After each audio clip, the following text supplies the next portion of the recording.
Now, in this final video of exception handling series, before coming on to the assignment part, I want to discuss something important.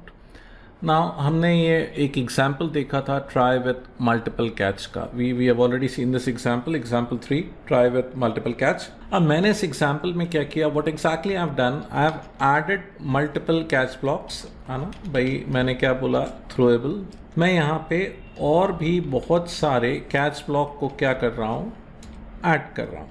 Throwable को add कर दिया मैंने. So I have added another catch block for say illegal argument exception.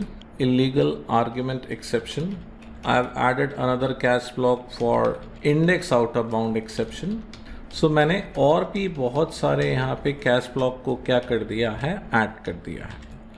तो जब मैं इस programme को compile करूँगा, I am getting a series of errors, है ना, मेंशनिंग कि exception has already been caught, illegal argument exception has already been caught, index out of bound has already been caught, number format index out of bound has already been caught.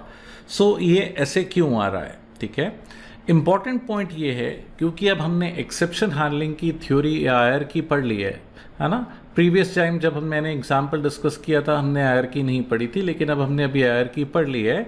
तो अगर multiple catch block हैं, the sequence should be derive to base. मैंने बोला the sequence should be derive to base. हमें मालूम है index out of bound exception is a base class of array index, तो इसको हमको एरे इंडेक्स के नीचे रखना पड़ेगा. हमें मालूम है illegal argument exception is a base class of number format exception, तो इसको नंबर फॉर्मेट के नीचे रखना पड़ेगा. हमें मालूम है throwable is the base class for exception, तो हमें थ्रोएबल के नीचे रखना पड़ेगा. तो अगर मल्टीपल कैच ब्लॉक्स होते हैं, मैंने बोला अगर मल्टीपल कैच ब्लॉक्स होते हैं तो sequence is from derive to base. The sequence is from derive to base. अभी मैं इसी प्रोग्राम को दोबारा कंपाइल करता हूँ.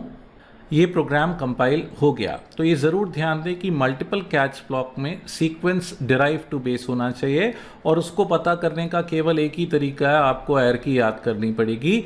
At least you need to be clear with the derive classes of run time exceptions, क्योंकि रन टाइम के दो इंपॉर्टेंस है. एक तो वो अनचेक्ड है, ट्राई कैच लगाना ऑप्शनल है. दूसरा, अगर आप हैंडल कर रहे हो तो आपको मालूम हो कि कौन सा कैच ब्लॉक ऊपर आएगा, कौन सा नीचे आएगा. उसको आपको एयर की को याद करने के अलावा कोई दूसरा ऑप्शन नहीं बचता. बॉटम लाइन इज, अगर मल्टीपल कैच ब्लॉक हैं तो the sequence should be from derive to base. Now, for the assignment part, आपको क्या करना है? आप you need to write a program that accept a number as command line argument. आपको एक नंबर को command line argument लेना है और उसका टेबल प्रिंट करना है. जितने भी पॉसिबल एक्सेप्शंस हैं सबको हैंडल करें. Number format, array index, handle all those exceptions and you need to print a table. Now if the number is greater than 25 it should generate a custom exception. अगर number 25 से बड़ा है तो आपको एक कस्टम एक्सेप्शन बना के उसको थ्रो करना है और आगे जाके ट्राई और कैच करना है. That is the first question. Second question is create a static function that takes a number and return its cube. हमें एक स्टैटिक फंक्शन बनाना है. स्टैटिक फंक्शन बनाना है जो नंबर ले और उसके क्यूब को रिटर्न करे, और अगर नंबर 100 से बड़ा है तो it should generate a no cube exception. No cube exception मेरा बना हुआ एक कस्टम एक्सेप्शन है. आपको खुद का एक एक्सेप्शन बनाना है. No cube exception base class exception ले लीजिएगा, है ना.